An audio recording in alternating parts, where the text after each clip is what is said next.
আজকে দুপুরের তপ্ত রোদে আমরা আম ভর্তা খাবো। আম ভর্তার সাথে আমরা দেব শুকনো মরিচ, সাথে হলো লবণ, আর তার সাথেই আছে কাসুন্দি, সাথে যোগ করা হবে তেঁতুল। আপনাদের সবাইকে খাওয়ার জন্য আমন্ত্রণ। আম এখন ছিলানো হচ্ছে।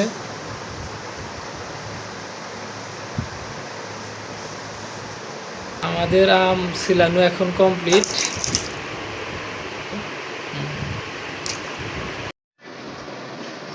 অবশেষে আমাদের কাসুন্দি দিয়ে আম ভর্তা প্রস্তুত। আমরা এখন খাবো ইনশাআল্লাহ।